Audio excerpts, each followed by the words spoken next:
Initially, I was doing product photography for an online website, and I was working on tabletop in a very small, confined space. And eventually, I became interested in experimenting with different objects and materials and playing with shadow.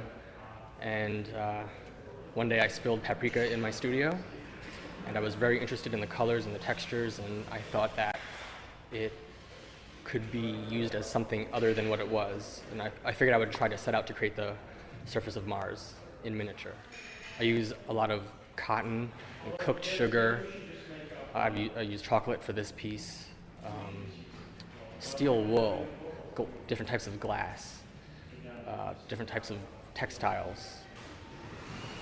It varies. It's really endless what I can use. I'll use a lot of particulates, tile grout, spices, cinnamon, paprika, cooked sugars and sugar in its normal state, flour, anything. I'll use anything. For Otherworldly, I created a new piece called A New Life, where the main subject was a willow tree made out of ostrich feathers, which were hand-dyed and glued to thread, which was hand-weaved. It took about 3 months to create. When I was creating it, I noticed that the tree was very lightweight and blew in the wind, and I figured I would somehow try to incorporate that into the work. So, being so interested in atmosphere, I wanted to create a storm and blow the tree and create this kind of turbulent, tumultuous landscape. And the mood was dramatically different.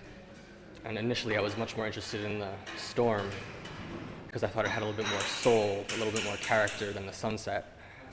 But I think my ideas have changed since seeing the two of them. I take thousands of photographs as I move along to check it. I'm very specific about how they're lit.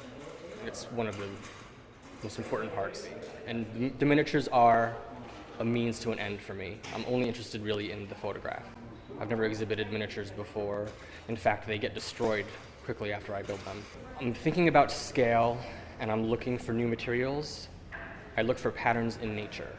So, for example, a feather grows in much the same way a palm tree does, or a fern.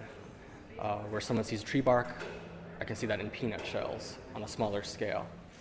It's all about trying to fool the eye and also building perspective into the miniature itself.